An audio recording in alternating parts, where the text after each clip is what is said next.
You have a judgment and you need to garnish wages, but you don't know where the debtor works. Wage garnishment requires identifying the employer to serve, and serving the wrong employer wastes the levy. Here's how to find a debtor's current employer. I'm with peoplelocatorskiptracing.com, and employer location for wage garnishment is one of our most common engagements. Here's the framework. LinkedIn is the obvious first stop. Most working professionals maintain LinkedIn profiles that list current employer.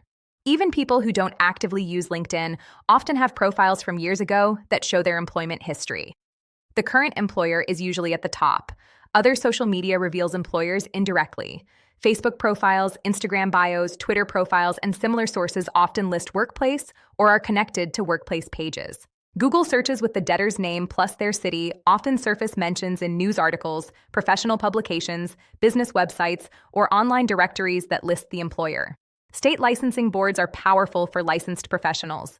Doctors, lawyers, nurses, real estate agents, contractors, accountants, and many other professions are publicly searchable through state licensing databases that include current employer or practice address. Court records sometimes reveal employers.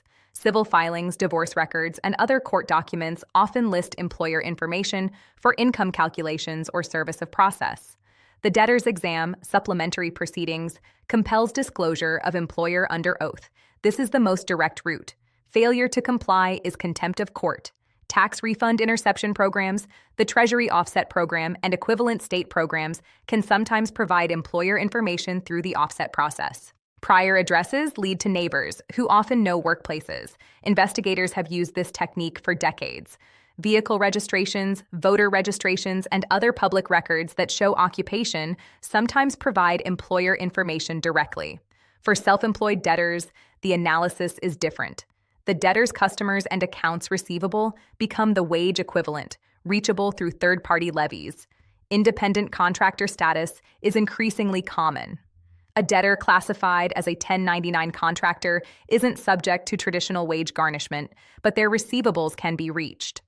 Licensed employer location databases aggregate employment information from public and licensed sources. Hit rates vary but are often productive.